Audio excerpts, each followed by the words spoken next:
یقیناً تمام طریقے اللہ تعالیٰ کے لیے ہیں، ہم اس کی حمد بجا لاتے ہیں، اسی سے مدد مانگتے ہیں اور اسی سے بخشش طلب کرتے ہیں۔ ہم اپنے نفس کی برائیوں اور برے اعمال سے اللہ تعالیٰ کی پناہ چاہتے ہیں۔ جس شخص کو اللہ تعالیٰ ہدایت دے اسے کوئی گمراہ کرنے والا نہیں، اور جسے وہ گمراہ کر دے اسے کوئی ہدایت دینے والا نہیں۔ اور میں گواہی دیتا ہوں کہ اللہ تعالیٰ کے علاوہ کوئی معبود برحق نہیں، وہ تنہا ہے، اس کا کوئی شریک نہیں۔ اور میں گواہی دیتا ہوں کہ ہمارے سردار اور ہمارے نبی محمد صلی اللہ علیہ وسلم اس کے بندے اور رسول ہیں صلی اللہ علیہ وسلم۔ اے ایمان والو، اللہ تعالیٰ سے کما حقہ ڈرو اور مرتے دم تک مسلمان ہی رہنا۔ اے لوگوں، اپنے پروردگار سے ڈرو جس نے تمہیں ایک جان سے پیدا کیا اور اسی سے اس کی بیوی کو پیدا کر کے ان دونوں سے بہت سے مرد اور عورتیں پھیلا دی، اور اس اللہ سے ڈرو جس کے نام پر تم ایک دوسرے سے مدد مانگتے ہو، جس کے نام پر تم ایک دوسرے سے مانگتے ہو، اور رشتے ناطے توڑنے سے بھی بچو، بے شک اللہ تعالیٰ تم پر نگہبان ہے۔ اے ایمان والو، اللہ سے ڈرو اور سیدھی سیدھی سچی باتیں کیا کرو تاکہ اللہ تعالیٰ تمہارے کام سنوار دے اور تمہارے گناہ معاف کر دے، اور جو بھی اللہ اور اس کے رسول کی تابعداری کرے گا یقیناً اس نے بہت بڑی کامیابی سمیٹ لی۔ حمد و صلات کے بعد مومن بھائیوں اور بہنوں، جان لیجئے کہ تقوی الہی سب سے قوی بنیادی رکن ہے۔ تمہاری سیرابی کا سرچشمہ اور باقی رہنے والا ساتھ راہ ہے، ارشاد باری تعالیٰ ہے، اور زاد راہ سفر کا خرچ لے لیا کرو، بے شک سب سے اچھا زاد راہ سوال سے بچنا ہے، تقوی ہے۔ اور دوسری جگہ فرمایا بس لیکن جو حد سے بڑھ گیا اور اس نے دنیا کی زندگی کو ترجیح دی تو بے شک جہنم ہی اس کا ٹھکانہ ہے، اور رہا وہ جو اپنے رب کے سامنے کھڑا ہونے سے ڈر گیا اور اس نے نفس کو خواہش سے روک لیا تو بے شک جنت ہی اس کا ٹھکانہ ہے۔ مومن بھائیوں، مخلوق الہی کے سردار نبی صلی اللہ علیہ وسلم کی سیرت طیبہ ایسا چشمہ ہے جس پر والد ہونے والے لوگوں کے ڈول اسے گدرا نہیں کر سکتے، اور ایسا وسیع و عریض باغ ہے جو آنے جانے والے لوگوں کی وجہ سے تنگی داماں کا شکوہ نہیں کرتا۔ ہمیں اس کے ثمرات اخذ کرنے چاہیے، انہیں اس کے ثمرات اخذ کرنے کی کوشش کرنی چاہیے، اس کے حوض کے پیچھے اور صاف شفاف پانی سے اپنی تشنگی کو دور کرنا چاہیے، اس کی گھنی چھاؤں سے مستفید ہونا چاہیے، عمر کے ایک لمبے عرصے تک اس کے درمیان سیر و سیاحت کرنی چاہیے۔ اس حرمت والے مہینے کے تقریباً انہی دنوں میں نبی مصطفیٰ صلی اللہ علیہ وسلم نے بھی عمرے کی نیت سے خانہ کعبہ کی زیارت کے لیے رخت سفر باندھا تھا۔ اس سے پہلے آپ صلی اللہ علیہ وسلم نے ایک سچا خواب دیکھا تھا، اور نبیوں کا خواب چونکہ وہی ہوتا ہے، چنانچہ آپ صلی اللہ علیہ وسلم نے خواب میں دیکھا کہ آپ صلی اللہ علیہ وسلم اور آپ کے صحابہ اکرام بالوں کو کٹوائے اور منڈوائے ہوئے پرامن حالت میں مسجد حرام میں داخل ہو رہے ہیں۔ تو آپ صلی اللہ علیہ وسلم نے جب صحابہ اکرام کو اس بات کی خبر سنائی تو ان کی خوشی کی انتہا نہ رہی۔ عرصہ 6 سال کی طویل مبارکت کے بعد ان کے دلوں میں بیت اللہ کی زیارت کا جوش محبت اور شوق مودت گڑائی دینے لگا۔ ماہ ذوالقعدہ کے آغاز میں آپ صلی اپنے کموں میں 1400 صحابہ اکرام کے ہمراہ اپنی سواریوں پر سوار بیت اللہ شریف کا قصد کرتے ہوئے نکلے۔ اسی گھر کی جانب سواریوں کو ہانک رہے تھے اور اپنی قلبی لگاؤ والی جگہ کی طرف بنا رہے تھے۔ آپ صلی اللہ علیہ وسلم ہر چیز کو نظر انداز کرتے سیدھا بیت اللہ کی جانب چل دیے۔ آپ صلی اللہ اور آپ کے صحابہ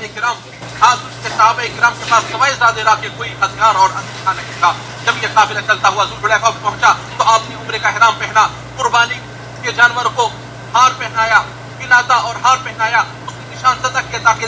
دیکھنے والا سمجھ جائے کہ یہ قافلہ جنگ کے لیے نہیں بلکہ خانہ کعبہ کی زیارت کے لیے جا رہا ہے۔ چنانچہ قافلہ تیزی سے منزل کی جانب رواں رہا، سواریاں صحرا کو طے کرتی رہی۔ جب قافلہ حدیبیہ کے قریب پہنچا تو آپ کی اونٹنی قصوہ بیٹھ گئی۔ صحابہ اکرام کہنے لگے قصوہ اب اڑ گئی ہے، آگے نہیں جائے گی۔ تو اس پر آپ نے فرمایا قصوہ اڑی نہیں، اور نہ یہ اس کی عادت ہے، اسے تو اس ذات نے روک لیا ہے جس نے ہاتھیوں کے لشکر کو مکہ میں داخل ہونے سے روک لیا تھا۔ پھر آپ صلی اللہ علیہ وسلم نے فرمایا اس ذات کی قسم جس کے ہاتھ میں میری جان ہے، قریش جو بھی مطالبہ رکھیں گے جس میں اللہ تعالیٰ کے محرمات کی بڑائی ہو تو میں ان کا مطالبہ منظور کر لوں گا۔ آخر آپ صلی اللہ علیہ وسلم نے اونٹنی کو ڈانٹا تو وہ اٹھ گئی، اور آپ صلی اللہ علیہ وسلم نے حدیبیہ کے آخری کنارے پر پڑاؤ ڈالا۔ آپ صلی اللہ علیہ وسلم کو خبر پہنچی کہ اہل مکہ آپ سے لڑیں گے اور آپ کی بیت اللہ پہنچنے میں رکاوٹ بنیں گے، لیکن آپ صلی اللہ علیہ وسلم نے فرمایا ہم سے لڑنے نہیں آئے، ہم صرف عمرے کے ارادے سے ہیں۔ چنانچہ انہوں نے نبی صلی اللہ علیہ وسلم کو بیت اللہ میں داخل ہونے سے روکا تاکہ عرب یہ نہ سمجھیں، یہ نہ کہیں کہ وہ زور بازو اور دھکے سے داخل ہو گئے ہیں۔ پھر فریقین خط و کتابت اور مفاہمت کے بعد اس بات پر صلح کرنے کے لیے رضامند ہوئے کہ اس سال وہ نبی صلی اللہ علیہ وسلم اور اپنے ساتھی واپس چلے جائیں گے اور آئندہ سال دوبارہ آئیں گے، پھر مکہ میں 3 دن تک قیام کریں گے۔ آپ صلی اللہ علیہ وسلم اور آپ کے صحابہ کے پاس کسی طرح کا اسلحہ نہیں ہوگا۔ اس طرح اہل مکہ کی خواہش کے مطابق صلح طے پا گئی۔ جو بات صحابہ اکرام پر بڑی گراں بھی گزری کیونکہ انہیں بیت اللہ سے روک دیا گیا تھا اور صلح کی شرطوں کی کوشش کی ناانصافی اور ظلم پر مبنی تھی۔ چنانچہ حدیبیہ کے مقام سے آپ صلی اللہ علیہ وسلم کے واپس لوٹنے کے موقع پر اللہ تعالیٰ نے سورہ نازل کر دیا، جس کا آغاز انتہائی عجیب و غریب اور ہیبت بھرے انداز سے کیا۔ ارشاد باری تعالیٰ ہے ہم نے بے شک آپ کو کھلی اور صریح فتح دی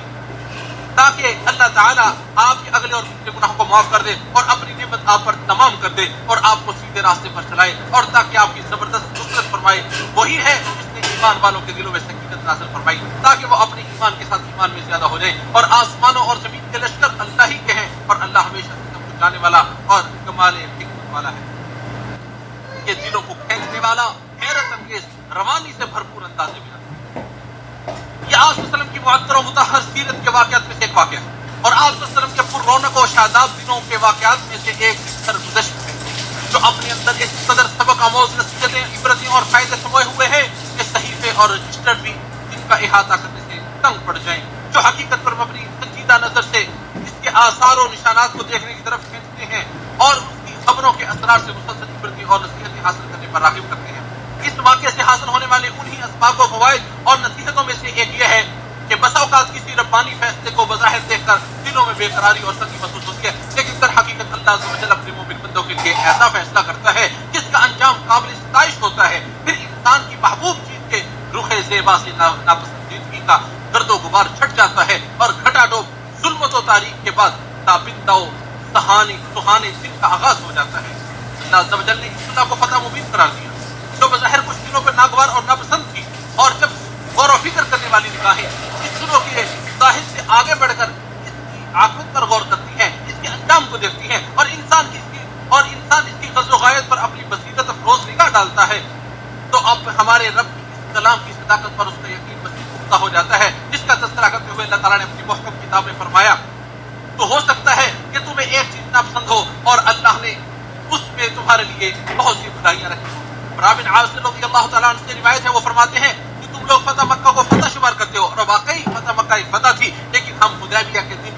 بیت الرضوان کو اصل فتح شمار کرتے ہیں۔ اور امام زہری رحمہ اللہ فرماتے ہیں اسلام میں صلح حدیبیہ سے بڑھ کر اس سے قبل کوئی فتح حاصل نہیں ہوئی۔ جب صلح ہو گئی اور سب لوگوں نے اپنے ہتھیار ڈال دیے، امن و امان کی فضا قائم ہو گئی تو لوگ آپس میں ملنے جلنے اور گفت و شنید کرنے لگے، ان کے درمیان بحث و مناظرے کا آغاز ہو گیا۔ تو جو بھی عقل و شعور بہرور تھا جب اسے اسلام کی دعوت پیش کی گئی تو وہ اس میں داخل ہو گیا، چنانچہ اس سے پہلے اتنے لوگ حلقہ بگوش اسلام نہیں ہوئے تھے جتنے ان 2 سالوں میں۔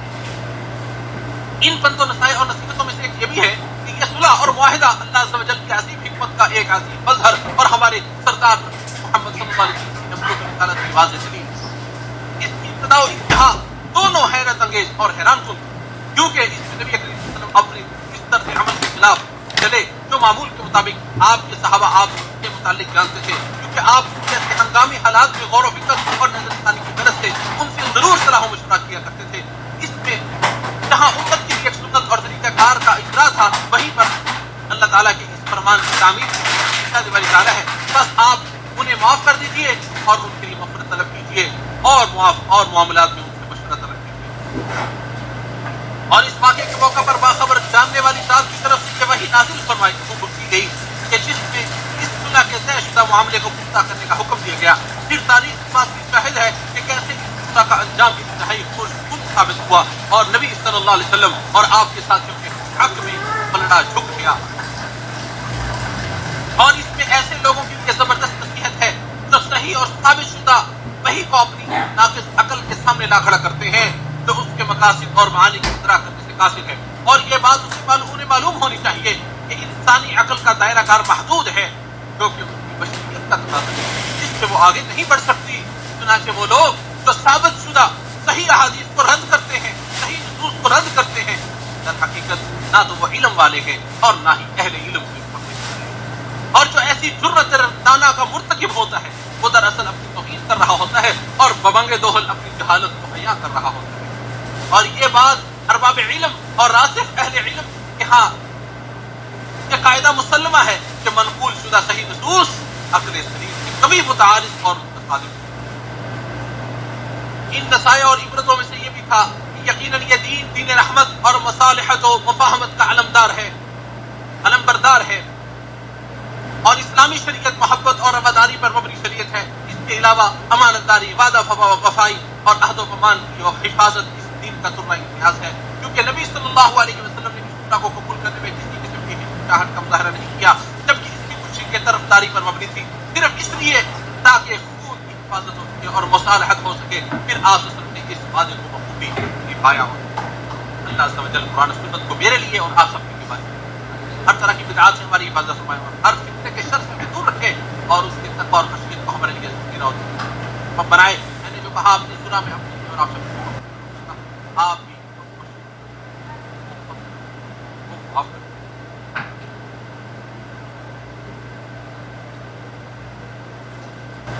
تمام تعریفیں اللہ عز و جل کے لیے جو ہر طرح کی حمد و ستائش کا سزاوار ہے، اور میں گواہی دیتا ہوں کہ اللہ کے سوا کوئی معبود برحق نہیں، وہ تنہا ہے، اس کی تخلیق اور کاریگری میں اس کا کوئی شریک نہیں، اور میں گواہی دیتا ہوں کہ محمد صلی اللہ علیہ وسلم اس کے بندے اور رسول ہیں۔ ان پر اور ان کے آل و عیال پر، ان کے ساتھیوں پر اور ان کی صداقت کی گواہی دینے والوں پر بادل سے گرنے والی بوندوں اور موسلادھار بارش کے قطروں کے برابر رحمتیں اور کرم کی بات۔ حمد و صلات کے بعد یہ تاریخی واقعہ جن عبرتوں اور نصیحتوں سے لبریز ہے، ان میں سے ایک یہ بھی ہے کہ اللہ عز و جل نے اپنے رسول کے اس خواب کو سچ کر دکھایا جو انہوں نے دیکھا تھا کہ انہوں نے اور ان کے ساتھیوں نے مسجد حرام میں حفظ و امان کے ساتھ داخل ہونے کی قسم کھائی ہے، پھر ہر طرح کے خوف کی نفی کر کے اس بات کی تاکید کر دی تاکہ ذرہ برابر ان کے دلوں میں خوف پیدا نہ ہو سکے۔ اللہ عز و جل نے اس سورت کے آخر میں فرمایا،